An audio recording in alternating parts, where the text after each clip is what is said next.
students, this is Surbhi Tiwari and you are watching your favorite educational channel Magnet Brains. Well, Magnet Brains में आपको हर तरीके की preparation कराई जा रही है ताकि आप एग्जाम्स में बहुत अच्छे नंबर ला पाए। साइंस हो चाहे आपके सारे धुरंधर टीचर्स जो कि आपके डिफरेंट सब्जेक्ट्स के टीचर्स हैं, वो सभी मिलकर के पूरी कोशिश कर रहे हैं कि आप सब बहुत अच्छे नंबरों से पास हों। तो चलिए, जब सबका साथ होगा तभी तो हम होंगे कामयाब। और इसी अच्छी बात से चलिए शुरुआत करेंगे हम हमारे last chapter that is chapter number 18 का one short revision. Chapter number 18 का नाम है वेस्ट वाटर स्टोरी। ऑल्दो इसका जो कंप्लीट चैप्टर है ये मैं ऑलरेडी बता चुकी हूँ, ऑलरेडी हम समझ चुके हैं। दैट मीन्स जो कॉन्सेप्ट वीडियो है वो आप देख सकते हैं मैग्नेट ब्रेन्स पर जाकर के, अगर आपको कोई टॉपिक डिटेल में पढ़ना है। इस वीडियो में मैंने वो सारे टॉपिक्स कवर किए हुए हैं जो कि चैप्टर में हैं और जो एग्जाम पॉइंट ऑफ व्यू से इंपॉर्टेंट है। तो आपको करना क्या है कि इस पूरे वीडियो को जब आपका एग्जाम हो या अगर आप जैसे प्रिपरेशन स्टार्ट कर रहे हैं तो आप एक बार इसका रिवीजन कर लें, तो आप जो भी सॉल्यूशन करेंगे चाहे वो एग्जाम्पलर सॉल्यूशन हो तो आपको आसानी से वो बनेगा। ठीक है, तो फटाफट से मैं आपको एक रिव्यू दे देती हूँ इंट्रोडक्शन के थ्रू कि हम इसमें क्या क्या कवर करेंगे। तो सबसे पहले हम डिस्कस करेंगे वेस्ट वाटर एंड सीवेज के बारे में कि वेस्ट वाटर क्या होता है और सीवेज क्या होता है। फिर हम देखेंगे ड्रेनेज एंड सैनिटेशन के इम्पोर्टेंस क्या है। देन उसके बाद सीवेज सिस्टम किस तरह से होता है, कहाँ से शुरुआत होती है, कहाँ पे जाकर ये जो पानी है वो सीवेज सिस्टम में मिलता है, इसका ट्रीटमेंट कैसे किया जाता है ये हम पढ़ेंगे सीवेज ट्रीटमेंट में। और सीवेज ट्रीटमेंट के बहुत सारे तरीके होते हैं, तो उसमें से जो भी ऑल्टरनेट सीवेज डिस्पोजेबल मेथड्स होती है उनके बारे में हम यहाँ डिस्कस करेंगे। तो इस पूरे चैप्टर्स की मदद से हमें ये समझ में आएगा कि वेस्ट वाटर क्या होता है और सीवेज क्या होता है। हमारे घर में जो पूरा ड्रेनेज सिस्टम होता है या फिर हम हमारी कॉलोनी में देखते हैं या सिटीज में देखते हैं, तो वो ड्रेनेज सिस्टम एक्चुअल में काम कैसे करता है, इससे पहले शायद ही कभी आपने इस बारे में सोचा होगा। अब अगर हम स्टार्ट करें तो सबसे पहले हम स्टार्ट करेंगे वेस्ट वाटर से कि वेस्ट वाटर होता क्या है। वेस्ट वाटर को मैं कह सकती हूँ डर्टी वाटर। डर्टी वाटर कहाँ कहाँ से बनता है, तो सबसे पहले तो हम हमारे घर के एग्जाम्पल से शुरू करेंगे। वो पानी जो कि आप नहाने के बाद या फिर खाने के लिए आप जब सब्जियां धोते हैं या यूटेंसिल्स को धोते हैं या अगर आप अपने क्लोथ्स को वॉश करते हैं तो उसके बाद का जो बचा हुआ पानी होता है वो डर्टी वाटर होता है। पानी डर्टी कैसे हो जाता है, पानी प्योर फॉर्म में रहता है। अगर आपने उसमें डिटर्जेंट मिला दिया, ऑयल मिला दिया, ठीक है, या फिर शैम्पू कंटेंट मिला दिया या कोई और केमिकल या जो भी आपके फर्श जिससे साफ करते हैं फिनाइल वगैरह अगर उसमें ऐड हो गया तो वो पानी डर्टी वाटर कहलाता है। जब आप नहाते हैं तो आपकी बॉडी से पानी आप यूज करते हैं और बाकी का पानी बचा हुआ कहाँ जाता है, उस ड्रेनेज में चला जाता है। तो वो पानी एक्चुअल में होता कैसा है, वो पानी ही कहलाता है हमारा सीवेज वाटर। ठीक है, so when we use water at home to wash clothes and utensils, bath and flush toilets, it becomes dirty. The dirty water is called the waste water. तो यही पानी जो कि आपके सारी ज़रूरी चीज़ों को करने के बाद निकलता है वो पानी है वेस्ट वाटर। ठीक है, so it contains urine, feces, detergent, dirt released after washing clothes and utensils and food waste. इसके अंदर क्या क्या होता है, तो हमारे घर से जितना भी हम पानी का यूज़ करते हैं और जो वेस्ट में कन्वर्ट होता है तो उसमें जितनी भी इम्प्योरिटीज़ मिली होती है वो सब इसको डर्टी या फिर वेस्ट वाटर बनाती है। तो आपको घर में तो बताने की ज़रूरत नहीं है कि आपके घर से निकलने वाला कौन कौन सा डर्ट है। तो भाई आप यूरिन, फीसेस, डिटर्जेंट ये सभी वेस्ट वाटर में मिल जाता है। जब आप कपड़े धोते हैं तो डिटर्जेंट मिल जाएगा, यूटेंसिल्स धोते हैं तो भी ये आपके पानी में जाकर के मिल जाता है। फूड वेस्ट जो होता है जैसे कि ऑयल, फ्रूट या वेजिटेबल वेस्ट, ये सब भी पानी के अंदर घुला हुआ रहता है जो कि हम ड्रेन आउट कर देते हैं। Harmful microorganisms that can cause diseases such as jaundice, cholera and typhoid are present in it. अब आपको ये इंपॉर्टेंट पॉइंट है, ये याद रखना चाहिए। देखिए ये सभी तो अपनी बेसिक पॉइंट्स है कि भाई डर्टी वाटर क्या होता है या फिर ये जो अपना वेस्ट वाटर है वो वेस्ट वाटर कैसे बन जाता है, तो ये तीनों पॉइंट तो आपको याद रहेंगे। लेकिन ये जो डर्टी वाटर है इसके अंदर क्या होती है, इसके अंदर कई हार्मफुल जर्म्स होते हैं या फिर आप कह सकते हो हार्मफुल माइक्रो ऑर्गेनिजम्स होते हैं जिनके कारण ये जो सारी बीमारियां दिख रही हैं आपको, जॉइंडिस, कॉलरा, टाइफाइड, ये सारी बीमारियां हो सकती हैं। ठीक है, तो आपको अगर पूछा जाए कि भाई अगर हमने डर्टी वाटर कोई पी लेता है या डर्टी वाटर की पीने से कौन कौन सी तरीके की बीमारी हो सकती है या डिसीजेस हो सकती हैं, तो वो है जॉन्डिस, कॉलरा एंड टाइफाइड। और भी तरीके के डिसीजेस इसके कारण प्रोड्यूस हो सकती है, कई बार स्किन इरिटेशन हो सकता है, तो वो हम आगे डिस्कस करेंगे। ठीक है, तो वेस्ट वाटर क्या है, ये चीज आई होप ये आप सभी स्टूडेंट समझ चुके होंगे। अब वेस्ट वाटर हमारे घर से तो बन गया, अब जब रेन होती है तो रेन से आने वाला पानी भी वेस्ट वाटर में कन्वर्ट हो जाता है। कैसे कन्वर्ट हो जाता है, तो आपने देखा होगा पहला पॉइंट कि आपके घर के बाहर अलग अलग ड्रेनेज सिस्टम्स हैं। ठीक है, ओपन आपको ड्रेनेज सिस्टम्स दिखते हैं, तो क्या होता है जब भी बारिश का पानी आता है तो वो उसमें चले जाता है। अब उसमें क्या जा रहा है, उसमें तो आपका सीवेज या फिर जो ड्रेना वेस्ट वाटर है वो पानी जा रहा है, तो वो पानी वहां मिल गया और वेस्ट बन गया। इसके अलावा अब कभी जैसे कि एग्रीकल्चरल लैंड के ऊपर जो बारिश का पानी आता है वो वहां से बह करके आएगा। अब एग्रीकल्चरल लैंड में क्या होते हैं, फर्टिलाइजर्स, पेस्टिसाइड्स, बहुत सारी चीज़ों का यूज़ किया जाता है, तो उस कंडीशन में फिर पानी कैसा हो जाता है, डर्टी हो जाता है या फिर वेस्ट वाटर में कन्वर्ट हो जाता है। साथ ही साथ आपके सड़कों में बहुत सारी तरीके की गंदगी होती है जिससे मिलकर के ये जो पानी है फिर वेस्ट वाटर में कन्वर्ट हो जाता है। ठीक है, तो भाई as rainfall runs over the surface of roots and the ground it may pick up various contaminant including soil particle, heavy metal, organic compound, animal waste, oil and grease. इसके अलावा जैसे जो सारी चीजें मैंने आपको बताई, तो इसके अलावा अगर अपन सोचें तो जब बारिश का पानी आता है तो आप देखिए कि वो बहुत सारी चीजों को अपने साथ बहा करके ले जाता है। कौन कौन सी चीजें, जैसे कि कुछ सॉइल के पार्टिकल्स, मिट्टी के आपके टुकड़े, या फिर बड़े बड़े से मेटल्स को, प्लास्टिक्स को, ऑर्गेनिक कंपाउंड्स को, एनिमल वेस्ट को, ऑयल और ग्रीस जो कि आपकी गाड़ियों से निकलता है और आपके रोड्स पर गिर जाता है, तो वो भी आपके पानी के साथ मिल जाएगा। ठीक है, it may also pick up human feces and as many people in our country who do not have proper sewage facility at home defecated in the open। अब आपको पता है कि हमारे इंडिया में बहुत सारे ऐसे लोग हैं जिनके घरों में प्रॉपर सीवेज फैसिलिटीज नहीं है, टॉयलेट्स नहीं है, तो वो क्या करते हैं, बाहर जाते हैं, और इसी के कारण क्या होता है कि जब बारिश का पानी आता है तो उसमें ये सारी गंदगी जो है वो मिल जाती है, और जो पानी जो कि प्योर फॉर्म में आ रहा है, हमें बादलों से मिल रहा है, क्लाउड से मिल रहा है, वो कैसा हो जाता है, वो डर्टी वाटर में कन्वर्ट हो जाता है। As rain water runs over agricultural land it also picks up fertilizers and pesticides. जैसे ही वो एग्रीकल्चर लैंड में जाएगा तो फर्टिलाइजर्स और पेस्टिसाइड्स उसमें मिल जाते हैं। Fertilizer contain nitrate and phosphate. अब इस फर्टिलाइजर में बेसिकली क्या होता है, नाइट्रेट और फॉस्फेट होता है, क्योंकि आपको पता है कि हमें प्लांट्स को नाइट्रोजन देने के लिए ये सारी चीज़ें डालनी पड़ती है। नाइट्रेट्स डालते हैं हम, कब उसमें फॉस्फेट डालते हैं, तो वो प्लांट के लिए तो अच्छा है, लेकिन अगर ये पानी में मिल जाए तो फिर वो हमारे पीने लायक नहीं रहता, हमारे यूज़ करने लायक नहीं रहता और वो वेस्ट वाटर बन जाता है। तो भाई ये सारे पॉइंट से हमें ये समझ में आता है कि कैसे जो बारिश का पानी है या जो रेन वाटर है वो डर्टी हो जाता है या फिर वेस्ट वाटर में कन्वर्ट हो जाता है। हमारे घर से पानी कैसे डर्ट में कन्वर्ट होता है या वेस्ट वाटर में, तो हमने यहाँ पर डिस्कस कर लिया। अब रेन वाटर हमारे घर में तो आता नहीं, वो तो आपके खुले में गिरता है, तो भाई ये जो रेन वाटर है ये कैसे वेस्ट वाटर में कन्वर्ट हो जाता है, तो इन सारे पॉइंट से आपको याद रखना है। ठीक है, देखिए ये सारी चीजें ना बहुत कॉमन है, बट जब आप एग्जाम में लिखने बैठते हैं या कभी आप आंसर देने का सोचते हैं तो कई पॉइंट हमसे मिस हो जाते हैं। तो अगर इनको ध्यान रखेंगे, इनको आप 2-3 बार रीड आउट कर लेंगे तो ये आपको हमेशा याद रहेंगे। सारी चीजें हमें पता है, बस रिकॉल करने के लिए आपको इसको एक बार देखना है। ठीक है, सो पेस्टिसाइड्स, जैसे आपके फर्टिलाइजर्स में नाइट्रोजन और फॉस्फेट होता है, पेस्टिसाइड्स में होता है poisonous substances that are harmful to fish and other animals. अब जैसे मैं आपसे कह रही हूँ कि भाई एग्रीकल्चरल लैंड से आने वाला पानी वेस्ट वाटर बन जाता है, क्यों बन जाता है, क्योंकि एग्रीकल्चरल लैंड से जो पानी आता है उसमें नाइट्रेट और फॉस्फेट होता है, इसमें फर्टिलाइजर्स और पेस्टिसाइड्स होते हैं।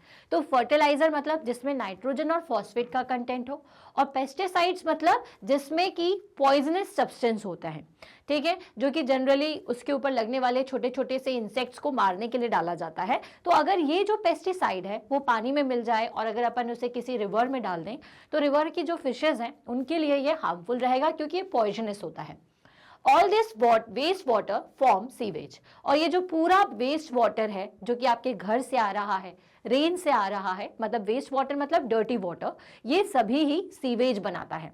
ठीक है, So it is evident from the above that it has several dissolved and suspended impurities in it and these are called the contaminants. ठीक है, अब ये जो सारा डर्ट इसके अंदर मिला हुआ है, ये जो सारी इम्प्योरिटीज के अंदर मिली हुई है, इसी को हम क्या कहते हैं? कंटामिनेंट्स। क्या कहते हैं? कंटामिनेंट्स। तो आपको ये याद रखना है पॉइंट कि कंटामिनेंट्स क्या है। तो कंटामिनेटेड, अब अपन कहते हैं कि वाटर कंटामिनेटेड वाटर है। कंटेमिनेटेड वाटर का मतलब क्या होता है? जिसके अंदर बहुत सारी तरीके की डर्ट मिली हो, डर्टी चीज़ें घुली हुई हो या फिर उसके ऊपर तैर रही हो, उसे अपन कंटेमिनेटेड वाटर कहते हैं। और ये कंटेमिनेंट्स क्या होते हैं? तो ये जो सारी चीज़ें जो इसको डर्टी बना रही हैं वो सारी चीज़ें कंटेमिनेंट्स होते हैं। So it is important to dispose of this sewage properly. अब देखिए, ये जो सीवेज का पानी बन चुका है, अब वो कहाँ जाता है? हम घर में तो यूज़ नहीं करते, बारिश में जो सड़कों पे बहता हुआ पानी आता है या फिर जो एग्रीकल्चर लैंड से आता है या हमारे घर में टॉयलेट से, किचन से, जो बाहर आपके बेसिन की हेल्प से या टॉयलेट्स की हेल्प से बाहर फ्लश आउट कर दिया जाता है, क्या हम उसका यूज़ करते हैं? नहीं, क्योंकि वो डर्टी वाटर है।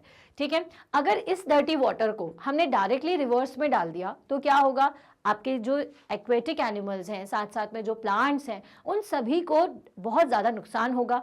फिशेस मर जाएंगी, प्लांट्स वहाँ पर प्रॉपरली लगेंगे नहीं और आसपास बहुत सारी गंदगी इकट्ठा हो जाएगी, बहुत सारा डर्ट हो जाएगा और जिसकी वजह से जो आपका वो पर्टिकुलर एरिया है जहाँ पर ये रिवर है वो थोड़ी सी कैसी हो जाएगी? वो थोड़ी सी डर्टी हो जाएगी। दैट मीन्स कि वहाँ पर प्रॉपर जो एयर है वो भी आपकी कंटैमिनेट हो सकती है, पानी तो कंटैमिनेटेड है ही। ठीक, तो इसीलिए क्या है कि इस तरीके के जो सीवेज है या ये जो पानी निकल रहा है उसे प्रॉपर तरीके से क्या होना चाहिए? उसे प्रॉपर तरीके से ही डिस्पोज करना चाहिए। ठीक है, सो it is disposed of in lakes, river or the sea without being treated. It can result in a major health hazards for humans and animals. जैसा मैंने आपको बताया कि अगर हमने इसको डायरेक्टली लेक में, रिवर्स में और सी में छोड़ दिया तो ये हमारे लिए बहुत ज़्यादा नुकसानदेह हो जाएगा और साथ ही साथ एनिमल्स के लिए भी। क्यों नुकसानदेह होगा? तो अब आपने देखा ही कितनी सारी चीज़ें इसके अंदर मिली हुई होती है, कितनी सारी गंदगी मिली हुई होती है जो कि कई तरीके की डिसीजेस को प्रोड्यूस कर सकती है। So in several houses, for examples in slums, there may not be a proper drainage system to dispose of sewage. In such cases, sewage may collect in the pools and is stagnant. These are perfect places for the flies and the mosquitoes to breed. This may spread diseases such as yellow fever, malaria and dengue. देखिए, गंदे पानी की वजह से क्या होता है कि उसके ऊपर धीरे धीरे ये जो आपके फ्लाइज है, मॉस्किटोज़ हैं, ये जनरेट होना शुरू हो जाते हैं। अभी जनरेट होते कहाँ हैं? ऐसे कौन से एरियाज़ होते हैं? तो जनरली जो स्लम्स एरिया है, स्लम एरिया में क्या होता है? प्रॉपर ड्रेनेज सिस्टम नहीं होता, सीवेज सिस्टम नहीं होता, वो टॉयलेट्स का यूज़ नहीं करते, तो आसपास में पूल्स में या फिर स्टैंगेंट में ये जो जितना भी डर्ट है उनके घर से निकलने वाला वो इकट्ठा होता जाता है। आपने देखा होगा कभी अगर आप रास्ते से जा रहे हैं तो बड़े बड़े से पूल या स्टैंगेंट जैसा आपको दिख जाएंगे या जैसे ही आप वहाँ से गुजरते हैं तो आपको स्मेल आना शुरू हो जाती है, आप बोलते हैं छी कितनी गंदी बदबू आ रही है। तो वो स्टैंगेंट या पूल्स ही होते हैं जिसमें कि जनरली जो स्लम्स एरिया का जितना भी वेस्ट वाटर है वो आकर के इकट्ठा होता है। अब कोई जगह जहाँ पर चीज़ें इकट्ठा होती जा रही हैं तो वहाँ पे ये सारी चीज़ें जो मॉस्किटोज़ हैं, फ्लाइज हैं, ये बनना शुरू हो जाते हैं और वो क्या करते हैं भाई? वो वहाँ पर बनते हैं, उस पानी पर बैठते हैं जो कि गंदा है, उसी पानी पे बैठ करके फिर ह्यूमन बॉडी के ब्लड को सक करने जाते हैं तो क्या करते हैं? वो गंदगी को वहीं छोड़ देते हैं। तो उसके कारण मॉस्किटो के कारण और ये जो फ्लाइज हैं उनके कारण लोगों को येलो फीवर, मलेरिया और डेंगू, ठीक है, ये सारी चीज़ें हो जाती हैं। तो जनरली ये जो मच्छर हैं या फिर ये जो मॉस्किटोज़ हैं जो गंदे पानी पर बैठ करके हमारी बॉडी पर आ जाते हैं, उन्हीं की वजह से येलो फीवर, मलेरिया और डेंगू होता है। ठीक है, सो ये जो पानी है भाई, इसलिए क्या करना चाहिए? जो इस तरह से इकट्ठा ना हो करके उसे एक प्रॉपर जगह पर भेजना चाहिए जहाँ पर नॉर्मली लोगों का रहना ना हो। So different types of germs such as those of cholera can also grow and multiply in stagnant waste water. अब ऐसे germs भी जो कि कॉलरा प्रोड्यूस कर सकते हैं, जिसके कारण कॉलरा हो सकता है, वो भी वहाँ पर प्रोड्यूस हो जाते हैं। So decay of organic waste present in the waste water leads to the unpleasant smell. अब जिस स्मेल की मैं बात कर रही हूँ कि जैसे आप इस एरिया से जाते हैं तो आपको क्या होती है? बदबू सी आने लगती है, बहुत ही गंदी सी स्मेल आती है। तो वो किसकी वजह से आती है? वो ऑर्गेनिक वेस्ट के कारण आती है। जितना भी ऑर्गेनिक वेस्ट पानी के अंदर मिला होता है वही ये सारी गंदी बदबू को जनरेट करता है। Poor drainage at the communal sites such as the washing areas can lead to the unpleasant and unsanitary condition. ठीक है, सो भाई जो पुअर ड्रेनेज सिस्टम है उसके कारण क्या कम्युनल साइट्स पर इस तरीके की स्मेल आती है. In some places there are open drains to dispose of the sewage. अब कई जगह पे क्या है कि सीवेज सिस्टम तो है लेकिन जो आपका ड्रेनेज सिस्टम है वो कैसा है, ओपन है. तो इसकी वजह से क्या होता है कि आपको स्मेल आना वहां पर शुरू हो जाती है और ये सारी प्रॉब्लम शुरू होती है. ठीक है, सो वेल अभी अपन ये जो सारे पॉइंट्स डिस्कस कर रहे हैं जिसमें अपन ने वेस्ट वाटर और सीवेज पढ़ लिया है और हम देख रहे हैं कि भाई importance of drainage and sanitization क्या है. तो इंपॉर्टेंस ये है ड्रेनेज की और सैनिटाइजेशन क्या है, इसको पहले समझने से हम ये देखें कि अगर ड्रेनेज या फिर प्रॉपर सैनिटाइजेशन नहीं होगा तो फिर क्या दिक्कतें हो सकती है. तो पहले अपन वही सारी चीजें डिस्कस कर रहे हैं.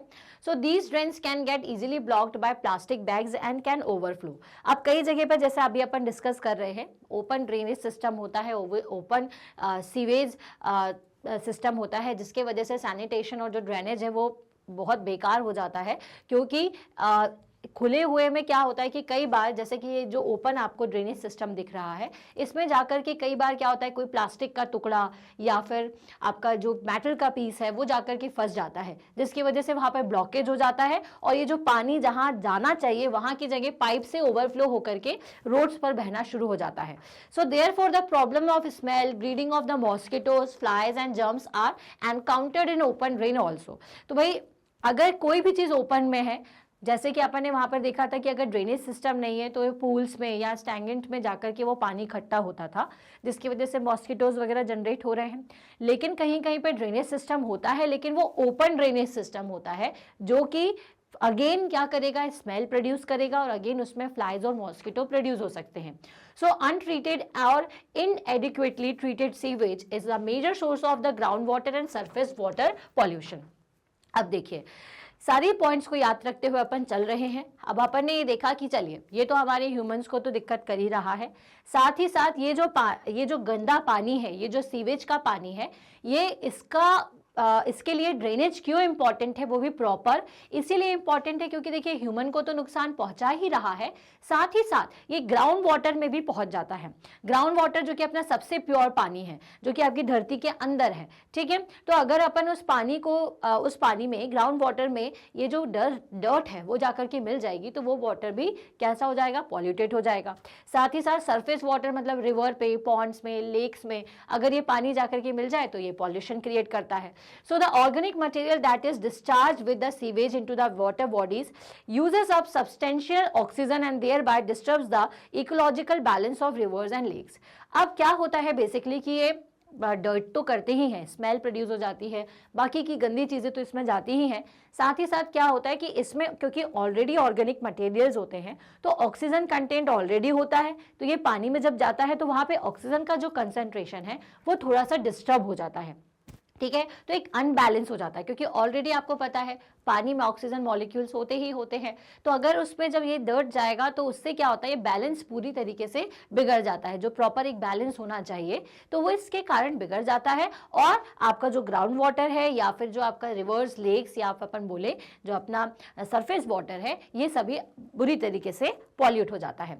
So it is therefore important to have a covered drainage system for disposal of sewage. तो इसके लिए क्या जरूरी है कि सीवेज सिस्टम होना चाहिए, वो भी कैसा होना चाहिए, कवर्ड होना चाहिए और उसका जो एग्जिट पॉइंट है वो किसी ट्रीटमेंट प्लांट पर जाना चाहिए. Okay, so the sewage should be transferred to the treatment works for the treatment period to discharge. So after treatment, the water can be used to agriculture or allowed to flow into the water bodies. However, in many areas, untreated sewage is allowed to flow directly into river. This is a major risk for the public health. So, देखिए क्या बता रहे हैं कि भाई importance of drainage and sanitation क्यों है, क्योंकि अपन ने देख लिया कि अगर ड्रेनेज नहीं होगा, प्रॉपर सैनिटेशन नहीं होगा तो कई तरीके की बीमारियां होती हैं ह्यूमंस में. साथ ही साथ हमारा ग्राउंड वाटर बेकार हो जाता है, सरफेस वाटर भी पॉल्यूटेड हो जाता है. तो इसलिए ज़रूरी है कि जो भी सीवेज का पानी है सबसे पहले उसको ट्रीट किया जाए. ट्रीट करने के बाद हम उसको वाटर बॉडीज़ में छोड़ सकते हैं, ताकि वो इतना साफ़ हो जाए कि हमारे जो एक्वेटिक एनिमल्स हैं, फिशेस वगैरह, और जो ह्यूमन उसके आसपास रहते हैं, उनकी हेल्थ को कोई नुकसान ना हो और वो प्रॉपर तरीके से उस पानी में जाकर के मिले। उसके बाद वो भले ही फ़िल्टर होकर के हम यूज़ कर सकते हैं, ठीक है। लेकिन कई जगह अभी भी क्या किया जा रहा है कि ये जो कंटामिनेटेड वाटर है उसको डायरेक्टली वाटर बॉडीज़ में छोड़ दिया जाता है, जो कि एक बहुत बड़े पब्लिक एरिया के लिए नुकसानदेह है, क्योंकि उससे कई तरीके की बीमारियां हो सकती हैं, जैसा कि हमने देख लिया। So a common reason to damage leaky joints is in water pipes in area where the water pipe and the sewage line pass close together, ठीक है। So कई बार क्या होता है कि आपके घरों में आने वाला साफ पानी और ये जो सीवेज प्लांट में जाने वाला जो पानी है, उनके पाइप आजू बाजू रहते हैं। अब कभी कभी क्या होता है, मान लीजिए कि आपका जो गंदा पानी सीवेज वाटर जा रहा है उसमें भी लीकेज है, और जो पानी साफ हमारे घरों में आ रहा है उसमें भी लीकेज है। तो क्या होता है कि जो गंदा पानी है वो आपके साफ पानी के साथ मिल जाता है। तो आपने कभी कभी देखा होगा कि किसी किसी के घर में अगर पाइपलाइन के थ्रू पानी आता है तो वो कभी कभी आपको स्मेल देता है या फिर थोड़ा सा गंदा लगता है। तो अपन फिर फ़ोन करके पूछते हैं कि एक्चुअल में हमारे घर में इतना गंदा पानी कैसे आ रहा है। तो फिर वो डायरेक्टली तो आपको नहीं बताएंगे, क्योंकि कोई भी अपनी गलती एक्सेप्ट नहीं करता, लेकिन होता यही है कि कहीं ना कहीं जो पाइपलाइन आती है उन दोनों में ही कुछ ना कुछ लीकेज होता है, जिसकी वजह से गंदा पानी और जो साफ पानी है वो मिल जाता है, और आपके घर में भी वो डर्ट जो है साफ पानी के साथ मिल करके आ जाती है, ठीक है। तो इसी के कारण अपने को कई बार स्मेल जैसी महसूस होती है। अब ये देखिए कि आपको अगर importance of drainage and sanitation देखना है तो आप ये ज़रूरी है कि जितना भी पानी आ रहा है, जो कि आपके रेन से आ रहा है या फ्लड के टाइम पर आ रहा है या घर से आ रहा है, उसका प्रॉपर ड्रेनेज हो, प्रॉपर तरीके से वो ड्रेन आउट हो जाए। तो अभी तक अपन ने ये सारी प्रॉब्लम्स डिस्कस कर ली है कि गंदे पानी की वजह से क्या क्या हो सकता है और क्यों ज़रूरी है ड्रेनेज और सैनिटाइजेशन। तो अब ड्रेनेज और सैनिटाइजेशन इसलिए ज़रूरी है ताकि ये जितनी भी चीज़ें अभी अपन ने डिस्कस की ये ना हो।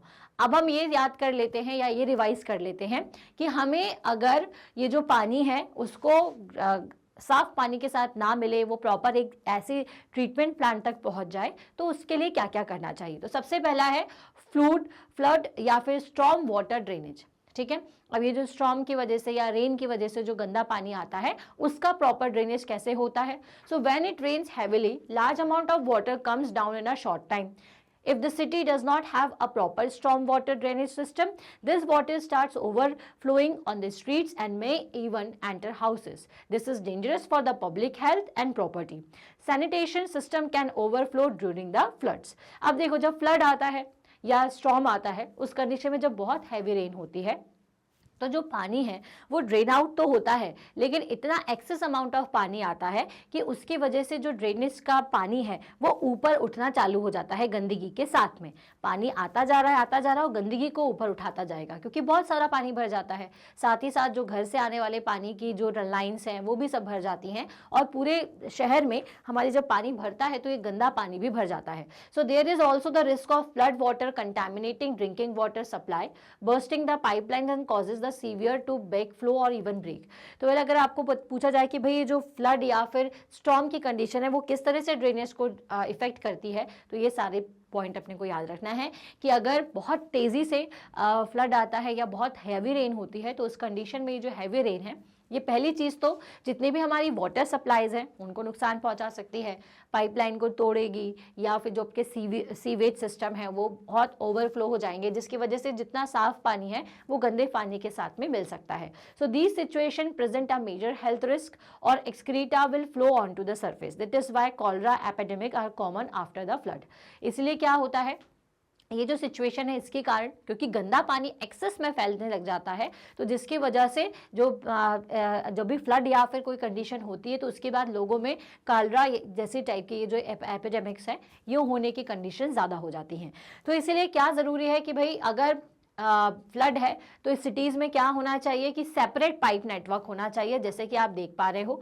ठीक है, एक तो जो आपके घर से आने वाले पानी को लेकर के जाता है सैनिटरी या फिर आपके घर से या हॉस्पिटल से आने वाला, और एक जो है वो रेनफॉल के लिए या जो फ्लड की कंडीशन है उसके पानी के लिए होना चाहिए। जैसे कि आप देख रहे हो यहाँ पे एक बड़ा सा बेसिन है जो कि थोड़ा बड़ा है, वास्ट है।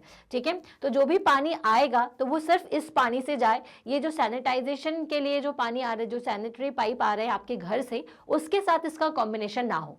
इसके जो पाइप है, ठीक है, ये आपके घर से आने वाले पाइप, ये छोटे हैं या पतले हो तो भी चल जाता है, लेकिन ये जो पानी को कैच करता है, रेनफॉल वाटर को या फिर फ्लड के पानी को, तो वो सिस्टम कैसा होना चाहिए, बहुत ही स्ट्रांग होना चाहिए, थोड़ा ब्रॉड होना चाहिए, क्योंकि पानी जो है वो अगर फोर्स से भी आए तो ये जो पाइप है वो फिर ब्रेक डाउन ना हो। तो इससे क्या होगा कि इससे आने वाला पानी और घर के जो सैनिटरी जो पाइप है या घर से आने वाला जो सीवेज का पानी है, ये आपस में नहीं मिलेगा और दोनों अलग अलग जाएंगे, जिसके कारण फिर और मतलब ऐसी कंडीशन नहीं आ सकती कि ये अगर टूटता है ये पाइप तो ये गंदे पानी को नहीं मिलाएगा। ठीक है, और अगर आपने इसकी अच्छी मोटाई का या अच्छी विड्थ का पाइप यहाँ पर लगाया हुआ है आपके यहाँ पर आपकी सिटी में, तो फिर ये टूटेगा भी नहीं और जो भी पानी आ रहा है वो सिर्फ बाहर बहता जाएगा। So the normally in city disposable of domestic sewage is separated from the storm sewage by a separate pipe network. This arrangement is more efficient because the amount of storm water can be very large and cannot be properly treated in the treatment plant. तो क्या होता है कि इसको हम directly water bodies में या फिर किसी और जगह पर छोड़ते हैं पानी को।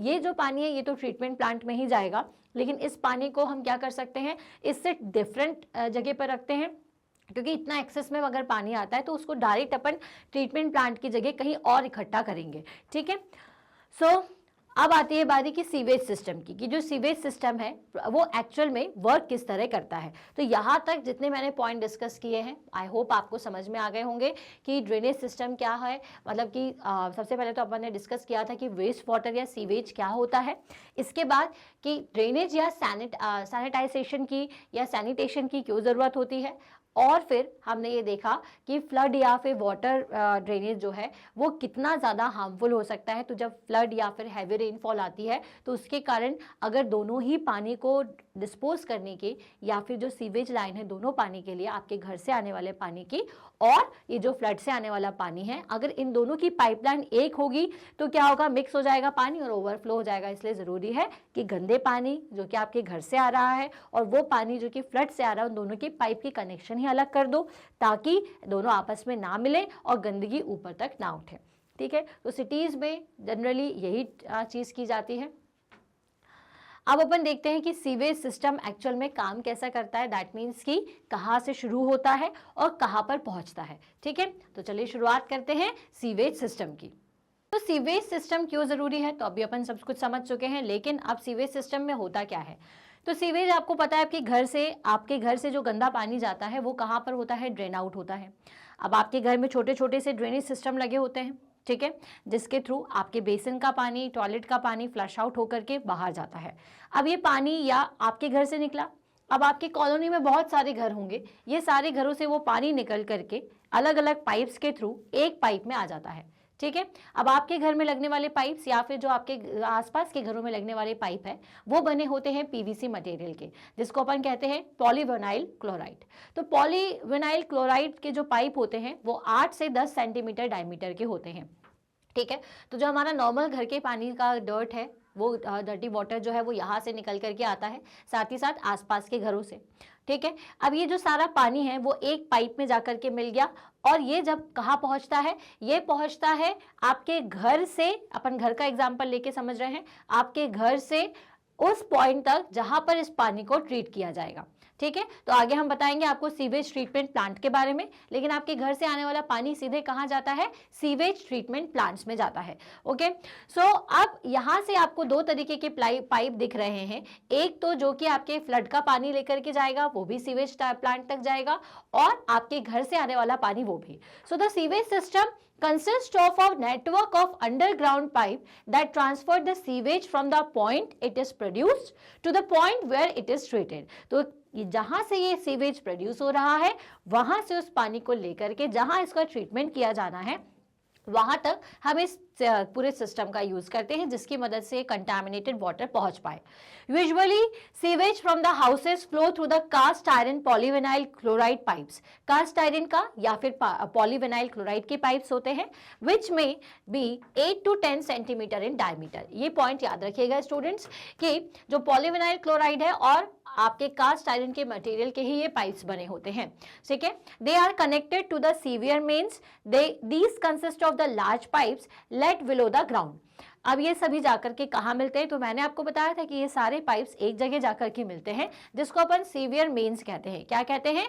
सीवर मेन, जो मेन एक चीज में जाकर के मिल जाए, ठीक, वहां से ये फिर वहां तक पहुंच जाएगा। These take the sewage to the waste water treatment plant. Storm water mains are similar to the sanitary sewers except that they have much larger diameter. अब ये जो आपके स्टॉर्म वाटर का जो पानी आता है वो भी क्या होता है, वो भी सैनिटरी सिस्टम की तरह ही काम करता है। जो हमारे घर से आने वाला गंदा पानी है वो इन पाइप्स के थ्रू आता है और जो आपके स्टॉर्म वाटर है या जो फ्लड का पानी है वो इन पाइप से होकर के आ जाएगा। क्लियर हुई बात ये आपको? तो सीवेज सिस्टम किस तरह से काम करता है अगर अपन देखें तो आप देखिए ये आपका एक नॉर्मल सिटी का अपन ने एक डायग्राम लेकर के रखा हुआ है। ये है सीवेज पाइप्स जो कि आपके डिफरेंट जगह से आ रहे हैं। अब ये सीवेज पाइप्स कहाँ से आते हैं, या फिर अगर आपसे ये पूछा जाए कि जो गंदा पानी है वो कहाँ से आता है, तो हॉस्पिटल से आता है, इंडस्ट्रीज से आता है और आपके घरों से आता है। ये सभी आकर के एक सिंगल पाइप में मिल जाएंगे, ठीक है। सो ये पाइप फिर जाता है आपके सीवियर्स में, ठीक है। सीवियर से होते हुए कहाँ जाएगा, ये मेन सीवियर है जो जाता है आपके सीवेज ट्रीटमेंट प्लांट में। इसी तरीके से इसके पैरेलली चलता है सीवेज का पाइप जो कि फ्लड वाटर पाइप्स होते हैं। ये फ्लड का पानी भी कहाँ जाता है, फिर आपके सीधे वाटर बॉडीज में छोड़ा जाता है, क्योंकि इसको ट्रीट करना थोड़ा सा मुश्किल है क्योंकि इसका प्रेशर काफ़ी हाई होता है। सीवेज ट्रीटमेंट प्लांट में सारा इंडस्ट्री से, हॉस्पिटल से, घर से आने वाला पानी जाएगा, ट्रीटेड होगा और फिर हम इसको रिवर में जाकर के डिस्पोज कर देते हैं, ठीक है। अब इन दोनों पानी को अलग अलग क्यों रखा जाता है, इसका कारण मैं आपको समझाती हूँ। हमारे घर से आने वाले पानी में क्या होगा, ऑयल होगा, डर्ट होगा, फीसेस होंगे, ह्यूमन फीसेस, ठीक है। तो वो सारा पानी आया। कारखाने से या इंडस्ट्री से आने वाले पानी में बहुत सारे तरीके के केमिकल्स हो सकते हैं, पेस्टिसाइड्स हो सकते हैं। साथ ही साथ आपके हॉस्पिटल से जितना भी ये जो सीवेज का पानी बनता है उसमें तो बहुत ही सारी तरीके के डिसीजेस कॉजिंग जर्म्स हो सकते हैं। तो इस तरीके के पानी का ट्रीटमेंट बहुत ज़रूरी है। अब रेन वाटर का पानी क्या होता है कि जनरली इसमें जो आपके रोड की या एग्रीकल्चर लैंड की गंदगी होती है जो कि इतनी ज़्यादा नुकसानदेह नहीं होती जितना कि ये पानी डर्ट करता है। और इतने फ्लो से आने वाले पानी में कई बार जो चीज़ें हैं वो इधर उधर बह जाती हैं, तो सिर्फ फोर्स से आने वाले पानी में इतनी गंदगी नहीं होती जितने कि हमारे घर में आने वाले या फिर कारखाने या फिर हॉस्पिटल से निकलने वाले पानी में होती है। तो इसलिए इसको ट्रीटमेंट किया जाता है, फिर इसे वाटर बॉडीज़ में छोड़ा जाता है। और जो ये पानी है ये भी गंदा होता है लेकिन इतना गंदा नहीं होता कि वो किसी के लिए हेल्थ के प्रॉब्लम करे। तो इसलिए क्या किया जाता है, हमारे घर से, इंडस्ट्रीज से या हॉस्पिटल से आने वाले पानी को डिस्पोज करने से पहले उसको सीवेज ट्रीटमेंट प्लांट में हम ट्रीट करते हैं ताकि वो थोड़ा बहुत ठीक हो जाए। फिर हम उसको कहाँ भेज देते हैं, फिर हम उसे रिवर्स में डिस्पोज कर देते हैं या फिर वाटर बॉडीज में जाकर के डिस्पोज कर देते हैं, ठीक। तो इस तरह से ये जो पूरा सीवेज सिस्टम है ये काम करता है। आई होप आपको समझ में आया होगा। अब हम ये देखेंगे कि जो सीवेज ट्रीटमेंट प्लांट है, इन प्लांट्स में कैसे गंदे पानी को ट्रीट किया जाता है। दैट मीन्स कि उसे इतना साफ कर दिया जाता है कि वो आपके एक्वेटिक एनिमल्स के हेल्थ के लिए इशू ना करे, ठीक है। तो चलिए अब डिस्कस करेंगे हम सीवेज ट्रीटमेंट प्लांट के बारे में। तो चलिए देखते हैं कि अब अपन ये ट्रीटमेंट प्लांट में होता क्या क्या है। तो बेसिकली सीवेज ट्रीटमेंट प्लांट में क्या किया जाता है, जितना भी सॉलिड वेस्ट है जो कि पानी में है, जैसे मेटल्स हैं, फीसेस हैं या प्लास्टिक का अगर कोई सामान है, ये सभी को पहले रिमूव कर लिया जाता है। फिर उसके बाद डिटर्जेंट के ऊपर या फिर जो फीसेस है इनको कलेक्ट कर लिया जाता है और अलग कर दिया जाता है। तो और जो पानी बचा हुआ रहता है उसे अपन रिवर्स और पॉन्ड्स में जाकर के छोड़ देते हैं, ठीक है। तो sewage treatment consist of the removing the solid material from the sewage and also to make the liquid part of the sewage less harmful to humans and fish when it is allowed to flow into the water bodies। अगर हम इसे water bodies में छोड़ते हैं तो इसको directly आप नहीं छोड़ सकते, उसको थोड़ा हम इतना ठीक ठाक बना लेते हैं कि वो फिशेस के लिए और ह्यूमंस के लिए हार्मफुल ना रहे।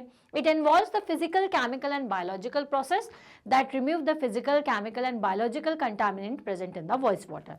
अब ये जो आपका गंदा पानी होता है उसमें आपके फिजिकल, केमिकल, बायोलॉजिकल, फिजिकल मतलब कि आपके मेटल या फिर बड़े बड़े वुड के पीसेस हैं, स्टोन्स हैं, रॉक्स हैं, पेबल्स हैं, ग्रेबल्स हैं, इन सभी को अलग कर लिया जाएगा। केमिकल मतलब कि जितने भी आपके केमिकल्स हैं, डिटर्जेंट है, उसे अलग किया जाता है। और बायोलॉजिकल मतलब जो हम्स है, बेसिकली आपके जो फीसेस है, ठीक है, और जो सॉइल कंटेंट है उसको हम्स के फॉर्म में हम अलग कर लेते हैं। तो इसमें बायोलॉजिकल, फिजिकल और केमिकल तीनों तरीके के ट्रीटमेंट किए जाते हैं। तो चलिए अपन पॉइंट वाइज पॉइंट समझेंगे सबसे पहले कि क्या क्या होता है। तो सबसे पहले तो की जाती है स्क्रीनिंग। स्क्रीनिंग में एक्चुअल में इस तरह से एक वर्टिकल बार बने होते हैं, तो जो भी पानी सीवेज पाइपलाइन से आता है वो सबसे पहले इन वर्टिकल बार के ऊपर जाता है। यहाँ पर जितना भी आपका वुड है, प्लास्टिक है, ग्रेवल्स है, पेबल्स है, वो सभी यहाँ जाकर के रुक जाते हैं और सॉलिड इम्प्योरिटीज जो है वो अलग हो जाती है, और जो पानी में घुली हुई इम्प्योरिटीज है या जो छोटी इम्प्योरिटीज है वो इससे आगे की तरफ चली जाती हैं। ठीक है, अब उसके बाद ये पानी जाता है ग्रिफ्ट चैम्बर में। किस में जाएगा? ग्रिफ्ट चैम्बर में। ग्रिफ्ट चैम्बर में सैंड, स्लिट, सिल्ट और ये जो आपका ग्रेबल होता है वो वहां पर जाकर के सेटल डाउन हो जाते हैं। ठीक है, अब जैसे कि आपने एक पानी लिया, उसमें आपने बड़ी बड़ी इंप्योरिटीज भी डाल दी, प्लास्टिक के तो कुछ टुकड़े डाल दिए, स्टोन्स डाल दिए, और आपके जितनी सारी चीजें हैं, लाइक आपका वुड का पीस है, पेपर है, प्लास्टिक के पॉलिथीन्स हैं, इन सबको आप मिला दीजिए, साथ ही साथ रेत मिला दीजिए, उसमें कुछ चीज़ों को ऑयल, ग्रीस, ये सब चीज़ें मिला करके गंदा कर लीजिए। फिर आप अगर उसको किसी वर्टिकल बार से बहाओगे तो क्या होगा, छोटे छोटे पेबल्स, स्टोन्स और ये जो आपके सैंड होंगे, सिल्ट जो होगा, वो उसके साथ में बह करके आगे चला जाएगा, और जो बड़ी बड़ी सी इंप्योरिटीज थी, प्लास्टिक के बैग्स थे या फिर वुड का पीस था, वो सभी वहीं जा करके रुक जाएगा। ठीक है, तो अब ये जो बाकी का बचा हुआ गंदा पानी था जो कि पानी के साथ आगे गया, तो वो ग्रिफ्ट चैम्बर में जाता है, जहां पर नीचे जाकर के वो सेटल डाउन हो जाएगा। अब हम स्टार्ट करते हैं इसका प्राइमरी ट्रीटमेंट। अब ये जो बड़ी बड़ी गंदगी को हटा दिया, अब हम प्राइमरी ट्रीटमेंट स्टार्ट करेंगे। तो सबसे पहले जो पानी है वो क्लेरिफायर के थ्रू क्या किया जाता है, पास किया जाता है। So the waste water passes into the sedimentation tank. अब ये जो पानी जो कि ग्रिफ्ट चैम्बर से आया है, अब हम उसे सेडिमेंटेशन टैंक में भेजते हैं। सेडिमेंटेशन टैंक को हम क्लेरिफायर भी कहते हैं, जिसमें से हम ऑर्गेनिक मटेरियल को नीचे सेटल डाउन कर लेते हैं और स्क्रैपर के थ्रू उसको रिमूव कर दिया जाता है। ठीक है, क्या किया जाता है, जितना भी ऑर्गेनिक मटेरियल आया हुआ है वो नीचे सेटल डाउन होगा और स्क्रैपर से अलग हो जाएगा, और इसी से जो ऑर्गेनिक मैटर है उससे बनता है स्लज। ठीक है, और जितना भी ऑयल या ग्रीस है वो स्किमर की मशीन से ऊपर से निकाल लिया जाता है। द वाटर अब कैसा बन चुका है, ये जो गंदा पानी था अब ये बन जाता है क्लेरिफाइड वाटर। ठीक है, अब अपन ने क्या किया, उसमें से जितना भी ऑर्गेनिक मैटर था उसको थोड़ा सा सेटल डाउन किया, जितना भी सेटल डाउन हुआ उसे किसके स्क्रैपर की हेल्प से आपने हटा दिया और वो स्लज के फॉर्म में इकट्ठा होता गया। यही स्लज अपन किसके लिए यूज करते हैं, फिर मैन्योर की तरह यूज करते हैं। ठीक है, अब क्या किया जाएगा, ये जो पानी है वो बन गया है क्लेरिफाइड वाटर। अब अपन क्या करते हैं, अब ये जो स्लज है जिसको आपने अलग किया हुआ है उसका यूज अपन करते हैं बायोगैस बनाने में। दैट मीन्स कि इसकी मदद से हमें मीथेन, कार्बन डाइऑक्साइड और हम्स लाइक मटेरियल मिलता है, जिसको अपन डाइजेशन की प्रोसेस से कहते हैं। It consist of the decomposing the sludge with the help of the anaerobic bacteria. Basically क्या किया जाता है, ये जो स्लज है उसके ऊपर एनाएरोबिक बैक्टीरिया को छोड़ा जाता है, ताकि क्या कर सके, ताकि हमें मीथेन, कार्बन डाइऑक्साइड ये सारी चीजें मिल सके और बायोगैस बना सके। और जो बायोगैस बन गई उसके बाद जो ड्राई स्लज बचेगा उसका यूज अपन फर्टिलाइजर की तरह कर सकते हैं। The methane formed can be used as fuel, और इसमें जो मीथेन बनती है इस प्रोसेस में उसकी मदद से हम फ्यूल बना सकते हैं। समझ में आया इतनी बात? सबसे पहले प्लास्टिक वगैरह अलग हो गए, फिर उसके बाद सैंड और जितने भी आपके ग्रेवल्स और सिल्ट था वो अलग हो गया, फिर आपने पानी को भेज दिया सेडिमेंटेशन टैंक में, जहां पर ऑर्गेनिक मैटर जो था वो नीचे की तरफ जम गया और उसे अपन ने स्क्रैपर के थ्रू स्लज के फॉर्म में अलग कर लिया।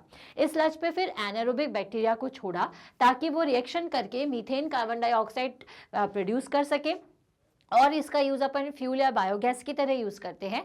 और जितना आपके सूखा हुआ जो फिर स्लज बचता है उसको अपन फर्टिलाइजर की तरह यूज करेंगे। दैट मीन्स कि खेतों में इसको डाला जाता है। ठीक है, अब इसके बाद जो अपना क्लेरिफाइड वाटर था जिसमें से ये सारी चीजें चली गई हैं, अब वो जाता है सेकेंडरी ट्रीटमेंट के लिए। सेकेंडरी ट्रीटमेंट के लिए हम इसे भेजते हैं एरिएशन टैंक में, जहां पर एएरोबिक बैक्टीरिया होते हैं, जिसको एएरोबिक बैक्टीरिया मतलब जो कि ऑक्सीजन के साथ ग्रो करें।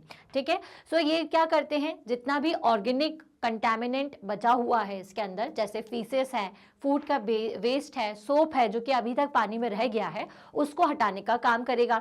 ठीक, सो इससे क्या बनेगा फिर, the active bacteria ultimately settle down at the bottom of a settling tank as the activated sludge. अब जितना भी जो बचा हुआ था एरोबिक बैक्टीरिया क्या करेंगे, एरोबिक बैक्टीरिया उसे और नीचे फिर वापस से जमा देंगे जो कि एक्टिवेटेड स्लज का काम करेगा, और जो पानी है they are then pumped back into the aeration tank to be reused. और फिर इसको अपन क्या करते हैं, जितना भी ये जो आपका एरिएशन टैंक है उसमें हम इसको वापस से इस स्लज को भेज देते हैं ताकि अपन क्या कर सके, उसको रीयूज कर सके। ठीक है, देन उसके बाद the water is removed from the top, the dried sludge is used as the manure, the treated water now contain low level of the organic matter and suspended impurities.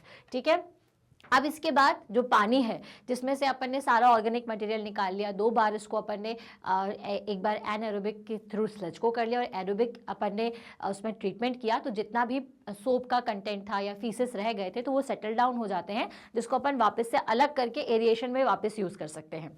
अब ये जो पानी है उसके ऊपर डाला जाता है डिसइंफेक्शन, जनरली क्लोरीन डाला जाता है या फिर अपन उसमें अल्ट्रा वायलेट रेज डालते हैं ताकि जितने भी जर्म्स उसमें बचे हुए हैं उसको अपन मार सके।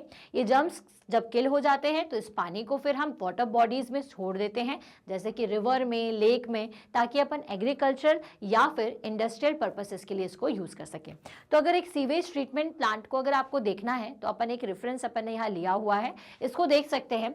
यहाँ पे आप देखिए कि सबसे पहले जो पानी है वो आपके घर से आया और पहुंचा पंप स्टेशन में।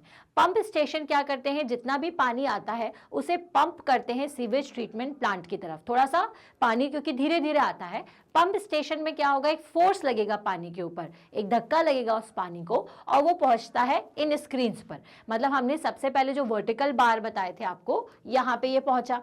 स्क्रीन्स में जितने भी बड़े बड़े प्लास्टिक बैग्स थे, जो भी चीज़ें थी, ठीक है, जो आपके बड़ी बड़ी इम्प्योरिटीज़ थी। ठीक है, मैं यहाँ पे बिग इम्प्योरिटीज़ लिख रही हूँ जिससे आपको समझ में आ जाए। ठीक है, तो जितने भी आपके प्लास्टिक बैग्स हैं, वुड का पीस है, ये सभी यहाँ पर जाकर के रुक जाता है। फिर ये जाता है आपके ग्रिफ्ट रिमूवल टैंक में।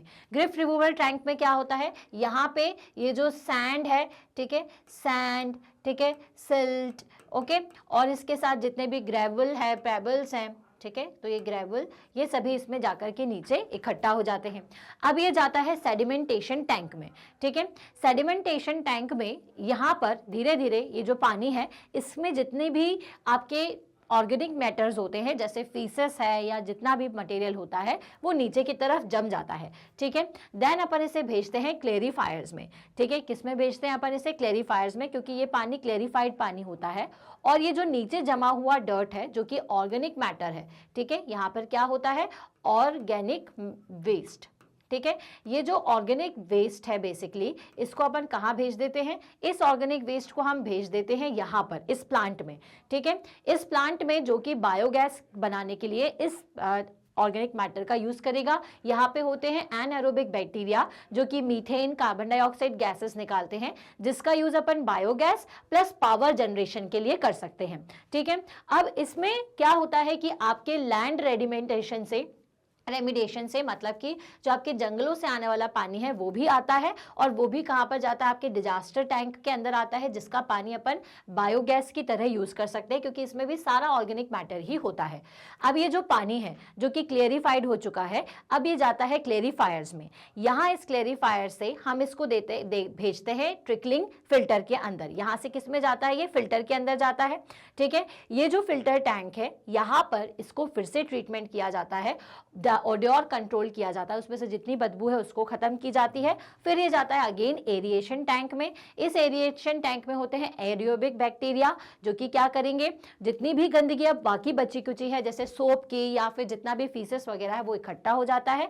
फिर ये जो पानी है वो इस क्लेरिफायर के थ्रू इसमें फिर अपन डिसइंफेक्शन करते हैं, क्लोरीन डालते हैं और ये वापस से आपकी किस्में भेज दिया जाता है ऑक्सीडेशन पॉइंट्स में। ठीक है, और वहां से आपके ओशियन में या रिवर्स में भेज देते हैं। ठीक है, अब यहाँ पे जो स्लज बना है क्योंकि उसमें एरोबिक बैक्टीरिया है तो वो वापस से आपके क्लेरिफायर में जाएंगे या वापस से आपके ट्रिकलिंग फिल्टर में जाते हैं ताकि दूसरा पानी जो है उसको भी इस तरह से ट्रीट किया जा सके। अगर आपको इस डायग्राम से समझ में नहीं आई है प्रोसेस तो मैं इसको एक बार और इस डायग्राम के थ्रू बताना चाहूंगी। तो हमारे घर से आने वाला जितना भी रॉ सीवेज था सबसे पहले वो स्क्रीन पर गया, ठीक है। स्क्रीन मतलब कि अपने जो वर्टिकल बार्स थे, यहाँ पे क्या होगा, जितने भी आपके प्लास्टिक बैग्स थे या बड़े बड़े जितनी भी इंप्योरिटीज थी, मेटल्स के टुकड़े थे, वुड के पीसेस थे, वो सभी यही इकट्ठा हो जाएंगे, ठीक है। यहाँ से फिर वो कम्यूटेटर्स से होता हुआ ग्रिफ्ट चैम्बर्स में जाता है। दैट मीन्स कि एक तरीके का फोर्स अपन इसको लगाते हैं ताकि वो ग्रिफ्ट चैम्बर्स के ऊपर जाए। ग्रिफ्ट चैम्बर में क्या होगा, यहाँ पे पानी जो है वो सेटल डाउन किया जाता है। अब जब भी आप पानी को रखते हो तो उसमें से जितनी भी बड़ी बड़ी इंप्योरिटीज है वो नीचे की तरफ जम जाती है, ठीक है। तो ये जो पानी है फिर वो जाएगा एज अ प्राइमरी क्लेरिफायर, ठीक है। और जितने भी रॉ मटेरियल जो कि स्लज बना हुआ है, ये स्लज जिसमें कि फीसेस हैं, ऑर्गेनिक और दूसरे मैटर्स हैं, वो सभी स्लज के फॉर्म में जाते हैं हमारे स्लज ट्रीटमेंट प्लांट में, जहां से उसकी हेल्प से बायोगैस बनाई जाती है। अब ये जो पानी है इसको हम भेजते हैं एरिएशन टैंक में, ठीक है। स्लज को आपने नीचे भेज दिया और ये जो आपका क्लेरिफाइड वाटर था ये जाएगा आपके एरिएशन टैंक में, जहां से उस पे एयर कंप्रेसर के थ्रू अगेन एक एन एरोबिक बैक्टीरियाज को या एरोबिक बैक्टीरियाज को छोड़ा जाता है। ये एरोबिक बैक्टीरिया क्या करते हैं, इसमें जब आप इसे पंप करते हो, ठीक है, तो अगेन जो सारी डर्ट है वो एक प्रेशर के साथ, जो भारी डर्ट है वो नीचे आ जाएगी, जितना भी आपका सोप कंटेंट है या जो भी चीजें हैं, ठीक है। इसके बाद ये सारी चीजें क्या होगी, एरिएशन टैंक में सारी चीजें अच्छी तरीके से ऊपर नीचे हुई, फिर आगे भेजा, जितनी भी गंदी थी एक्टिवेटेड स्लज था वो यहाँ पर इकट्ठा हुआ, और जो बचा हुआ पानी था उसके ऊपर हमने डाला डिसइंफेक्ट, दैट इज क्लोरीन या फिर अल्ट्रावायलेट रेस, ताकि जितने भी जर्म्स बचे हुए वो खत्म हो जाए। फिर हम इसको डिस्चार्ज कर देते हैं ट्रीटमेंट के बाद वाटर बॉडीज में, और यहाँ से जो एक्टिवेटेड स्लज है उसे अगेन अपन स्लज पंप के थ्रू सीवेज ट्रीटमेंट प्लांट या स्लज ट्रीटमेंट प्लांट में भेजते हैं, जिससे कि इसकी मदद से बायोगैस बनाया जा सके, ठीक है। बायोगैस के बाद जो बचा हुआ स्लज होता है वो मैन्योर की तरह, फर्टिलाइजर्स की तरह यूज किया जाता है। तो ये है हमारा पूरा सीवेज ट्रीटमेंट प्लांट, जिसमें हम क्या करते हैं, गंदे पानी को थोड़ा साफ करके वाटर बॉडीज में छोड़ते हैं, ताकि डायरेक्ट अगर आपने वेस्ट वाटर को डाल दिया तो उससे फिशेस को नुकसान हो सकता है, लेकिन इस ट्रीटमेंट के बाद ये जो पानी आता है उससे उनकी हेल्थ को नुकसान नहीं होता, ना ही ह्यूमन हेल्थ को। ओके, तो आई होप आपको ये सीवेज ट्रीटमेंट प्लांट का एक्सप्लेनेशन क्लियर हुआ होगा, ठीक है। आप चाहें तो एग्जाम में ये डायग्राम बना सकते हैं, क्योंकि अब ये काफ़ी आसान है समझना। बस दो प्रोसेस को याद रखिए कि एक प्राइमरी होता है और एक सेकेंडरी होता है। प्राइमरी ट्रीटमेंट में आपको स्लज मिलेगा, सेकेंडरी ट्रीटमेंट में आपको एक्टिवेटेड स्लज मिलेगा, ओके। और इसके बाद आप उसमें डिसइंफेक्ट डालते हो ताकि जितनी भी गंदगी हो वो हट जाए, और बाकी आप पानी को वाटर बॉडीज में छोड़ देते हैं। क्लियर? तो पानी को इतना गंदा ही क्यों किया जाए कि उसमें साफ करने में क्या होता है ना, काफी दिक्कत होती है। अब देखिए कि जो ऑयल है, ठीक है, जो ऊपर जमा हुआ आ जाता है, उसको अगर अपन को स्किमर के थ्रू निकालना पड़ता है। अब आप सोप को देखिए, प्राइमरी ट्रीटमेंट में भी वो स्लज में नहीं निकला और फिर उसको एक्टिवेटेड स्लज के फॉर्म में हमें निकालना पड़ा, फिर भी उसमें कुछ ना कुछ सोप या डिटर्जेंट कंटेंट रह जाता है, क्योंकि वो पूरी तरीके से पानी में घुल जाएगा। तो भाई इसीलिए हमें बेटर हाउसकीपिंग प्रैक्टिसेस रखनी चाहिए, ताकि हमारे घर से निकलने वाला पानी या हॉस्पिटल से निकलने वाला पानी इतना गंदा ना हो कि वो हमें ट्रीट करने में मुश्किल हो। तो क्या होता है कि सबसे ज़्यादा जो वाटर वेस्ट है वो सब हमारे घर से निकलने वाले टॉयलेट से और हमारे सिंक में धुलने वाले यूटेंसिल्स से निकलता है। कैसे?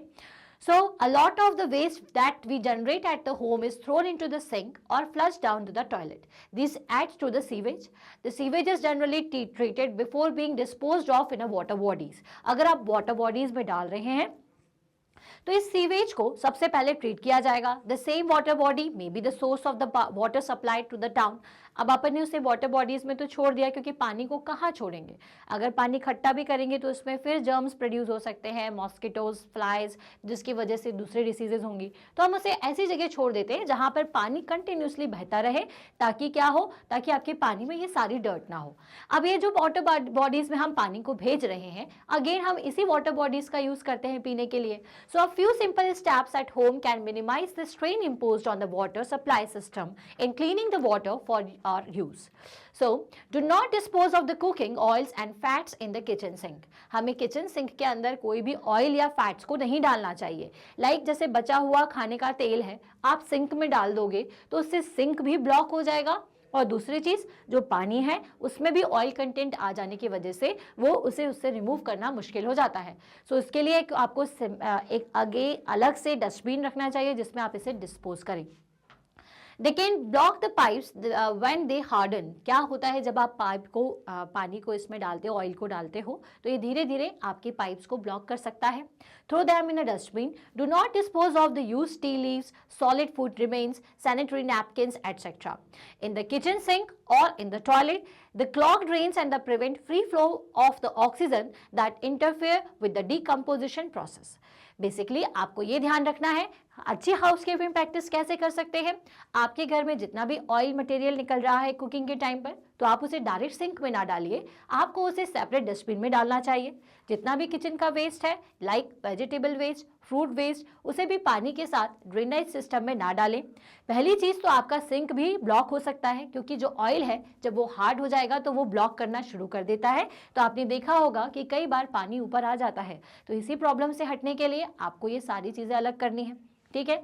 दूसरी चीज़, throw them in a dustbin. Dustbin में उसे डालें। Do not dispose of chemical such as paint, medicine and insecticides in the sink. जितने भी आपके इंसेक्टिसाइड्स होते हैं उन्हें भी आपको सिंक में नहीं डालना है, मेडिसिन को भी नहीं डालना है, क्योंकि ये सब सॉल्युबल होते हैं, घुल जाते हैं, तो उन्हें फिर ट्रीटमेंट के टाइम पर अलग करना बहुत मुश्किल होता है। So they kill microbes that clean the water, क्योंकि ये जो केमिकल्स हैं ये पानी के जो नेचुरल माइक्रोब्स होते हैं जो कि पानी को क्लीन करते हैं, उन्हें किल कर देते हैं। तो ये सारी चीज़ें अलग करें। अभी तो हमने देख लिया कि भाई जो ट्रीटमेंट प्लांट है वो आपकी सारी गंदे पानी को साफ करने का काम करता है। अब अपन ये देखते हैं कि अगर किसी जगह पर ट्रीटमेंट प्लांट्स नहीं है तो वहाँ पे कौन सी सीवेज डिस्पोजल की ऑल्टरनेट मेथड्स हो सकती है। So making a sewage system is explained in this chapter is very expensive.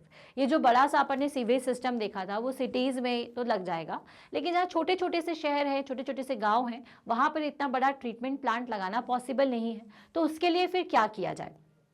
उसके लिए अलग अलग सेप्टिक टैंक बने होते हैं, ठीक है। सेप्टिक टैंक के अलावा अभी हम अब आपको एक बर्मी कंपोस्ट टॉयलेट के बारे में बताएंगे। तो ये सारी अल्टरनेट मेथड्स हैं। अगर सीवेज ट्रीटमेंट प्लांट नहीं है तो इनमें से कोई एक ट्रीटमेंट प्लांट को हमें यूज़ करना चाहिए। So making a sewage system, as explained in this chapter, is very expensive. So in place such as small villages or the farmhouse away from the city where a sewage system does not exist, alternate sewage disposal system can be used. One such method involves the making a septic tank. इसमें एक septic tank की process होती है, septic tank बनाया जा सकता है। The sewage is allowed to flow into the tank in which the anaerobic bacteria decomposes the waste. Another method allows the excreta to flow into the biogas plant through covered drain. The biogas produced can be used as a fuel. क्या होता है कि अगर कहीं sewage plant नहीं लगा पाए तो आप इस तरीके के सीवेज टैंक का यूज कर सकते हैं। इसमें जो भी आपका सीवेज आता है, जो भी सीवेज प्लांट आता है, उसमें एरोबिक बैक्टीरिया की मदद से स्लज नीचे इकट्ठा हो जाएगा और गंदा पानी ऊपर। स्लज का यूज अपन अगेन बायोगैस प्लांट में कर सकते हैं, जो कि टाइम टू टाइम इससे निकाला जा सकता है। और जो पानी है उसको ट्रीटमेंट के लिए फिर अलग से भेजा जा सकता है। फिर होता है vermi compost toilet. So a new method recently tested in India to use the red worms to treat human excreta and convert into the vermicompost. Vermicompost का यूज़ कहाँ करते हैं? सबसे पहले तो मैं आपको बता दूं, वर्मीकम्पोस्ट का यूज़ हम लोग हमारे प्लांट्स के लिए करते हैं ताकि वो अच्छी तरीके से ग्रो कर पाए, क्योंकि इसमें प्लांट के से रिलेटेड सारे ज़रूरी न्यूट्रिशंस होते हैं। तो वर्मी कंपोस्ट टॉयलेट में बेसिकली रेड वर्म्स होते हैं जो कि ह्यूमन एक्सक्रीटा के ऊपर वर्क करते हैं और उसे वर्मी कंपोस्ट में कन्वर्ट कर देते हैं। सो आपको पता है कि vermi compost is the excellent manure of the plant. This method is simple, hygienic, uses the less water. So with this topic we completed the revision of our chapter number 18, that is the waste water story, कि क्या होता है waste water, कैसे ये भेजा जाता है waste water treatment plant में, और किस तरह से हम वेस्ट वाटर ट्रीटमेंट में पानी को थोड़ा कम हार्मफुल बना पाते हैं। तो चलिए फटाफट से रिकैप देख लेते हैं कि इस चैप्टर में हमने क्या क्या चीज़ें कवर की। तो हमने किया waste water generated from the houses, industries, hospitals, etc. And rainwater that runs over the land from the sewage, from sewage. तो सीवेज जो है वो आपके घर से आने वाले पानी से, इंडस्ट्रीज से, हॉस्पिटल से आने वाले पानी की वजह से बनता है, ठीक है। और साथ ही साथ रेन वाटर जो कि आपके लैंड के ऊपर से जाता है, वो पानी भी सीवेज पानी बन जाता है। If drainage is not proper, diseases can spread to the stagnant water and pollution of surface water and groundwater. Sewage system क्यों ज़रूरी है? क्योंकि अगर सीवेज सिस्टम या ड्रेनेज सिस्टम नहीं होगा तो ये जो पानी है ये ऊपर ही फैलता जाएगा और जिसके कारण बहुत सारी तरीके की डिसीजेस प्रोड्यूस हो सकती हैं। The sewage system consists of the underground pipes that transport the sewage from the point it produced to the point where it is treated. Sewage system एक ऐसे तरीके का सिस्टम है जिसमें सीवेज के वाटर को या सीवेज वाटर को या ये जो आपका डर्टी वाटर है उसे पॉइंट ऑफ प्रोडक्शन से, जहाँ से वो प्रोड्यूस हो रहा है, उस पॉइंट से जहाँ पर उसको ट्रीट किया जाना है वहाँ तक भेजा जाता है। Wastewater treatment plant treat the sewage to remove the contaminants and make the water suitable enough to be disposed of in a water bodies. Waste water treatment plant में ये सारी गंदगी को हटा करके उस गंदगी की मदद से बायोगैस पावर जनरेशन किया जा सकता है और साथ ही साथ उस पानी को थोड़ा कम हार्मफुल बनाया जाता है ताकि जो पानी अगर जब वाटर बॉडीज में छोड़ा जाए तो उससे एक्वाटिक एनिमल्स और ह्यूमंस को दिक्कत ना हो, ठीक है। There should be a proper arrangement for the drainage of storm water और जो हमारे घर से आने वाला सैनिटरी वाटर होता है उन दोनों का ही पाइप अलग अलग होना चाहिए, क्योंकि स्टॉर्म वाटर का फोर्स ज़्यादा होने की वजह से ये पाइपलाइन को तोड़ देता है और कभी कभी अगर दोनों सेम पाइपलाइन होती है, सेम विड्थ की होती हैं, तो जो गंदा पानी है वो साफ पानी में मिल जाता है। Alternate method of the sewage disposal are used where a sewage system does not exist. जहाँ पर सीवेज सिस्टम ना हो वहाँ पे हम वर्मी कंपोस्ट टॉयलेट्स का यूज़ करते हैं या फिर सेप्टिक टैंक का यूज़ करते हैं जिसकी मदद से स्लज निकलता है जिसको अपन वर्मी कंपोस्ट की तरह यूज़ करते हैं या फिर जिसको स्लज ट्रीटमेंट में बायोगैस के लिए यूज़ किया जाता है।